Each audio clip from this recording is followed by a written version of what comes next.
Subscribe to our channel if you haven't already. It means a lot to us. Thank you. For the most wild, yet most homely narrative which I am about to open, I neither expect nor solicit belief. Mad indeed would I be to expect it in a case where my very senses reject their own evidence. Yet mad am I not, and very surely do I not dream, but tomorrow I die, and today I would unburthen my soul. My immediate purpose is to place before the world plainly, succinctly, and without comment, a series of mere household events. In their consequences these events have terrified, have tortured, have destroyed me. Yet I will not attempt to expound them. To me they presented little but horror, to many they will seem less terrible than Baroque's. Hereafter, perhaps, some intellect may be found which will reduce my phantasm to the commonplace, some intellect more calm, more logical, and far less excitable than my own, which will perceive, in the circumstances I detail with awe, nothing more than an ordinary succession of very natural causes and effects. From my infancy I was noted for the docility and humanity of me disposition. My tenderness of heart was even so conspicuous as to make me the jest of my companions. I was specially fond of animals, and was indulged by my parents with a great variety of pets. With these I spent most of my time, and never was so happy as when feeding and caressing them. This page 150, peculiarity of character grew with my growth, and in my manhood I derived from it one of my principal sources of pleasure. To those who have cherished an affection for a faithful and sagacious dog, I need hardly be at the trouble of explaining the nature or the intensity of the gratification thus derivable. There is something in the unselfish and self-sacrificing love of a brute which goes directly to the heart of him who has had frequent occasion to test the paltry friendship and gossamer fidelity of mere men. I married early, and was happy to find in my wife a disposition at uncongenial with my own. Observing my partiality for domestic pets, she lost no opportunity of procuring those of the most agreeable kind. We had birds, goldfish, a fine dog, rabbits, a small monkey, and a cat. This latter was a remarkably large and beautiful animal, entirely black, and sagacious to an astonishing degree. In speaking of his intelligence, my wife, who at heart was not a little tinctured with superstition, made frequent allusion to the ancient popular notion which regarded all black cats as witches in disguise. Not that she was ever serious upon this point, and I mention the matter at all for no better reason than that it happens just now to be remembered. Pluto, this was the cat's name, was my favorite pet and playmate.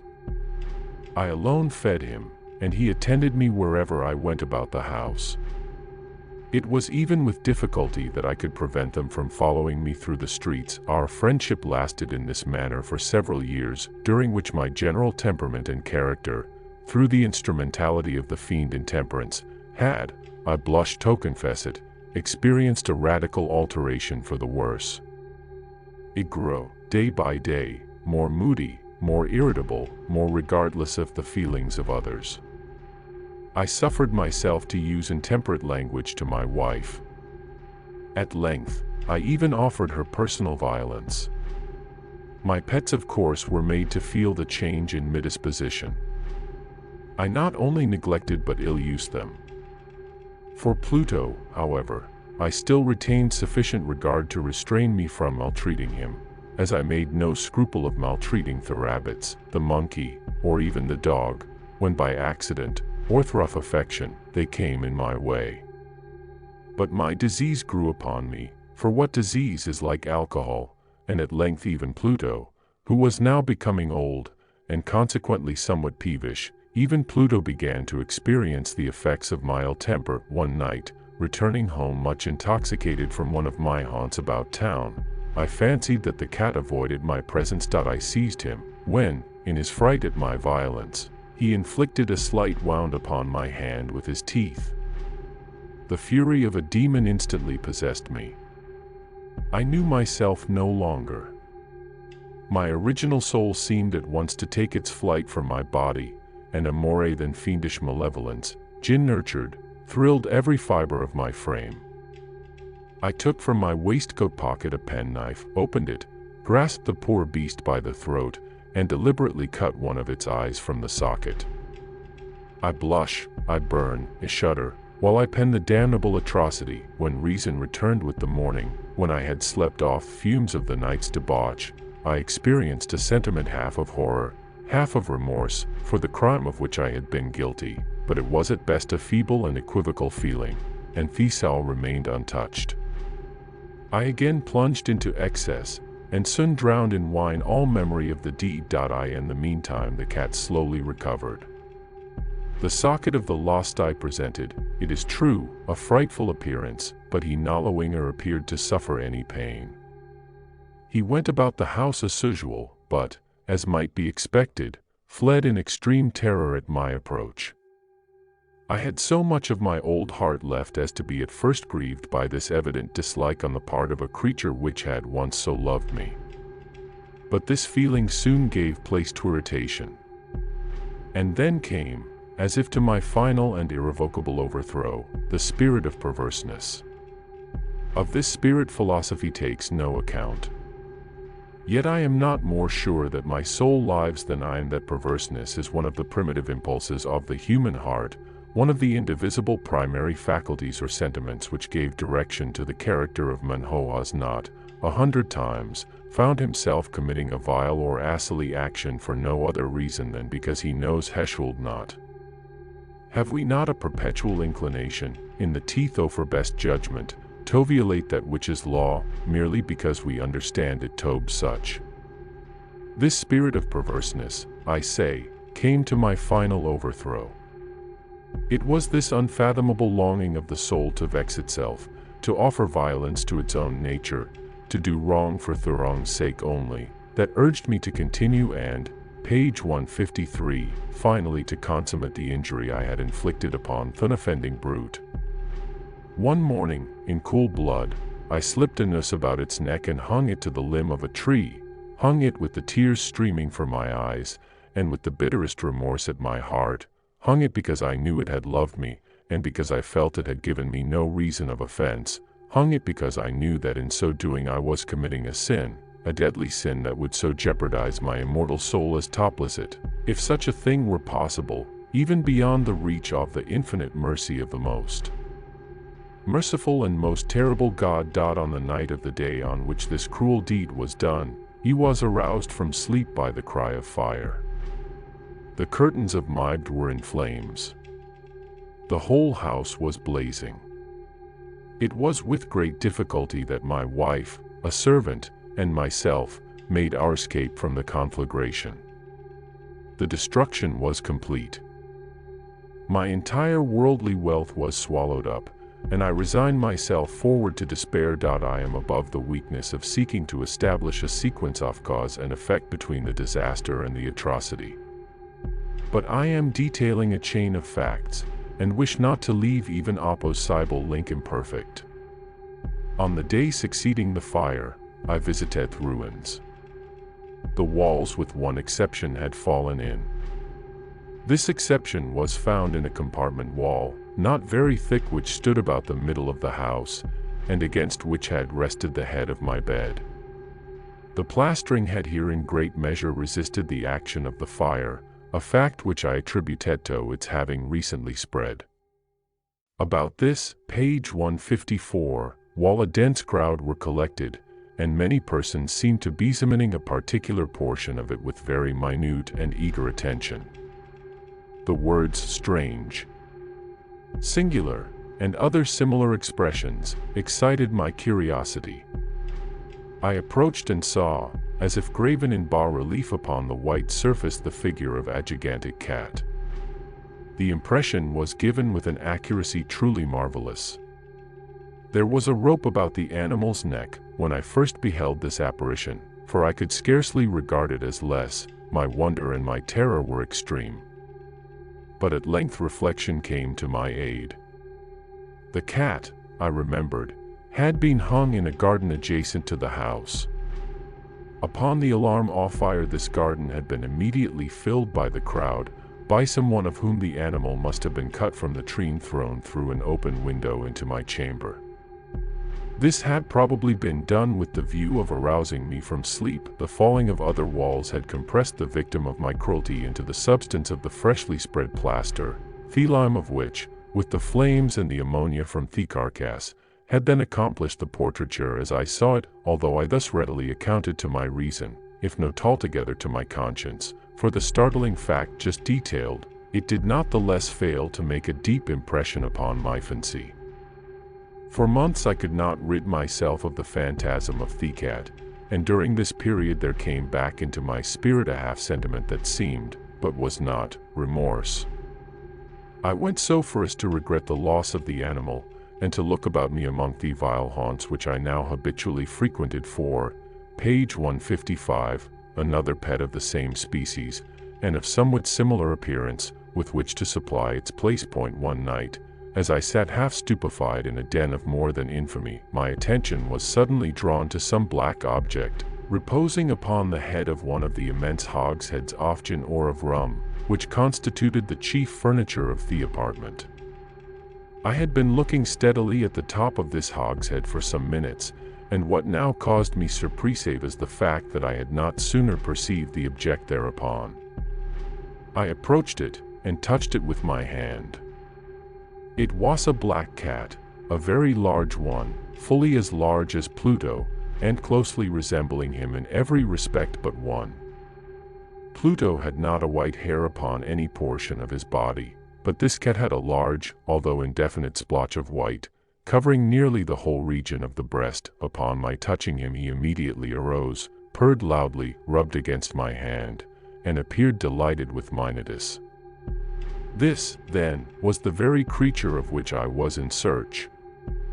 I at once offered to purchase it of the landlord, but this person made no claim to it, knew nothing of it, had never seen it before. I continued my caresses, and when I prepared to go home the animal evinced a disposition to accompany me. I permitted it to do so, occasionally stooping and patting it as I proceeded. When it reached the house it domesticated itself at once, and became immediately a great favorite with my wife. For my own part, I soon found a dislike to it arising within me. This was just the reverse of what I had anticipated, but, I know not how or why it was, its evident fondness for myself rather disgusted and annoyed. By slow degrees these feelings of disgust and annoyance rose into the bitterness of hatred. I avoided the creature, a certain sense of shame, and the remembrance of my former deed of cruelty, preventing me from physically abusing it.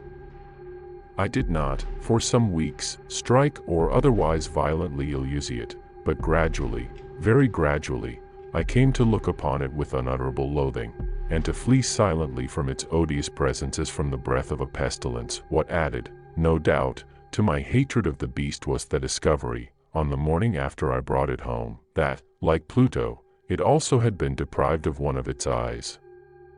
This circumstance, however, only endeared it to my wife, who, as I have already said, possessed in a high degree that humanity of feeling which had once been my distinguishing trait, and the source of my simplest and purest pleasures. With my aversion to this cat, however, its partiality for myself seemed to increase. It followed my footsteps with a pertinacity which it would be difficult to make the reader comprehend. Whenever I sat, it would crouch beneath my chair or spring upon my knees, covering me with its loathsome caresses. If I arose to walk it would get between my feet and thus nearly throw me down, or, fastening its long and sharp claws in my dress, clamber in this manner to my breast. At such times, although I longed to destroy it with a blow, I was yet withheld from so doing, partly by a memory of my former crime, Buchyfly, let me confess it at once, by absolute dread of the beast. This dread was not exactly a dread of physical evil, and yet I should be at a loss how otherwise to define it. I am almost ashamed to own, yes, even in this felon's cell, I am almost ashamed to own, that the terror and horror with which the animal inspired me had been heightened by one of the merest chimeras it would be possible to conceive. My wife had called me attention more than once to the character of the mark off white hair, of which I have spoken, and which constituted the sole visible difference between the strange beast and the one I had destroyed. The reader will remember that this mark, although large, had been originally very indefinite, but by slow degrees nearly imperceptible, and which for a long time my reason struggled to reject as fanciful, it had at length assumed a rigorous distinctness of outline. It was now their presentation of an object that I shudder to name, and forthus above all I loathed and dreaded, and would have rid myself off the monster had I dared. It was now, I say, the image of a hideous, of a ghastly thing, of the gallows, oh, mournful and terrible engine of horror and of crime, of agony and of death, and now was I indeed wretched beyond the wretchedness of mere humanity. And a brute beast, whose fellow I had contemptuously destroyed, a brute beast to work out for me a man, fashioned in the image of the high God, so much of insufferable woe. Alas, neither by day nor by night knew I the blessing of rest any more.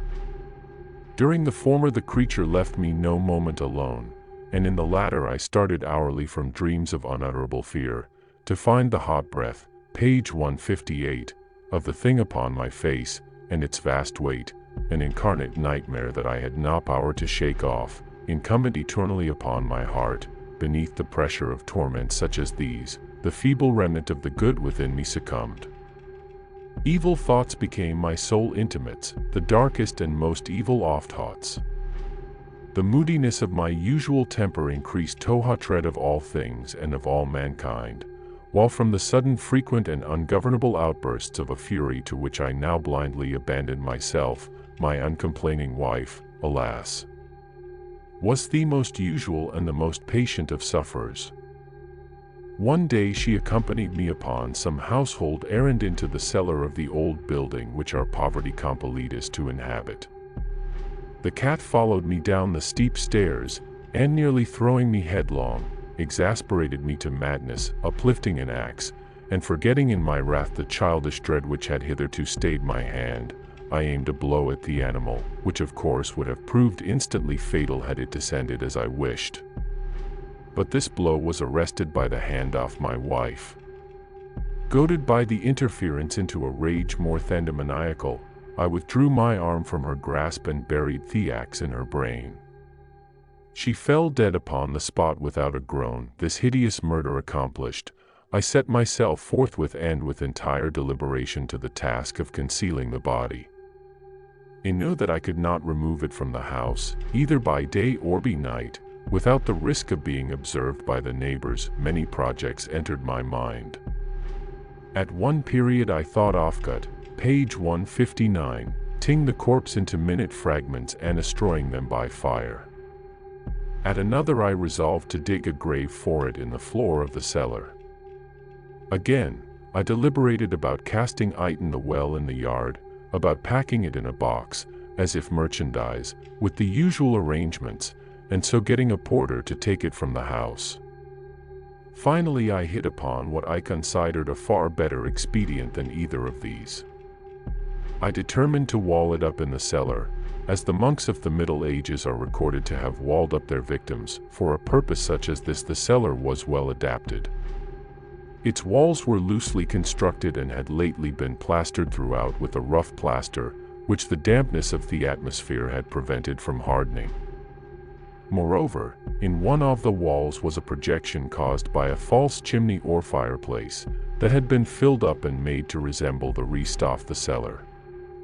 I made no doubt that I could readily displace the bricks at this point, insert the corpse, and wall the whole up as before, so that no eye could detect anything suspicious, and in this calculation I was not deceived.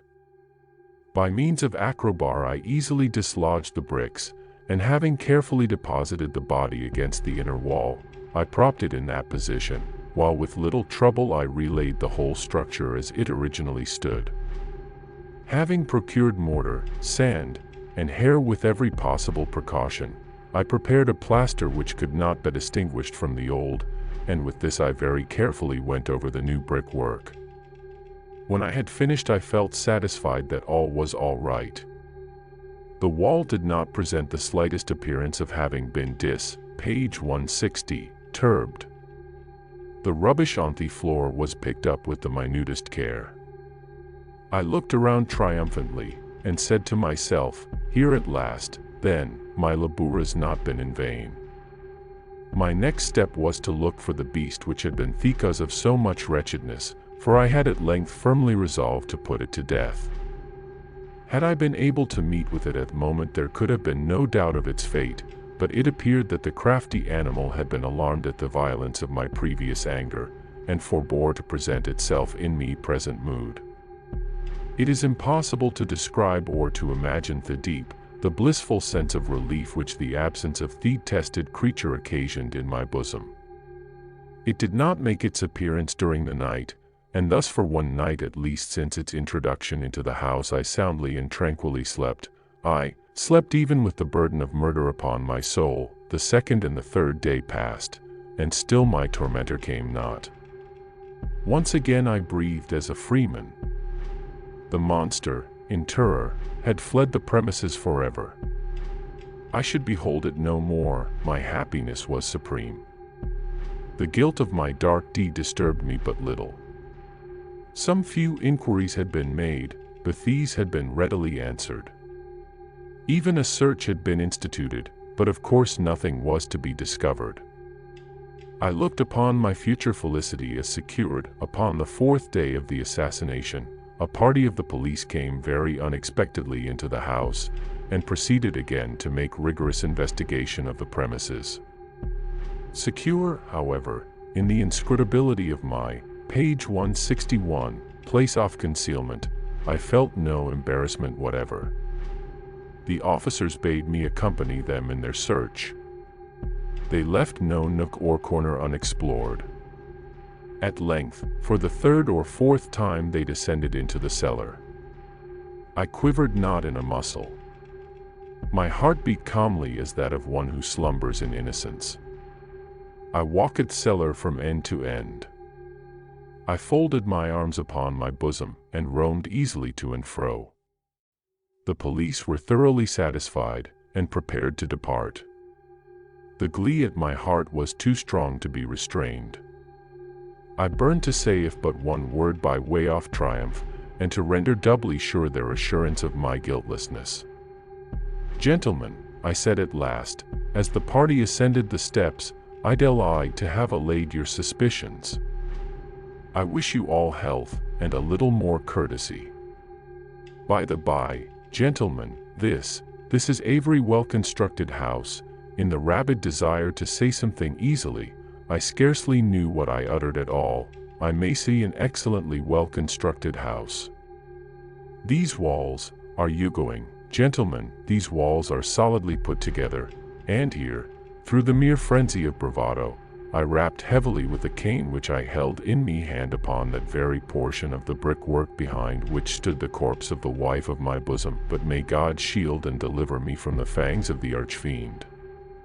No sooner had the reverberation of my blows sunk into silence than I was answered by a voice from within the tomb, by a cry, at first muffled and broken, like the sobbing of a child, and then quickly swelling into one long, loud, and continuous scream, utterly anomalous and inhuman, a howl, a wailing, page 162, shriek, half of horror and half of triumph, such as might have arisen only out of hell, conjointly from the throats of the damned in their agony and of the demons that exult in the damnation. Of my own thoughts it is folly to speak. Swooning, I staggered to the opposite wall. For one instant the party upon the stairs remained motionless, through extremity of terror and of awe. In the next a dozen stout arms were toiling at the wall. It fell bodily. The corpse, already greatly decayed and clotted with gore, stood erect before the eyes of the spectators. Upon it shed, with red extended mouth and solitary eye of fire, sat the hideous beast whose craft had seduced me into murder, and woe's informing voice had consigned me to the hangman. He had walled the monster up within the tomb. Subscribe to our channel if you haven't already. It means a lot to us. Thank you.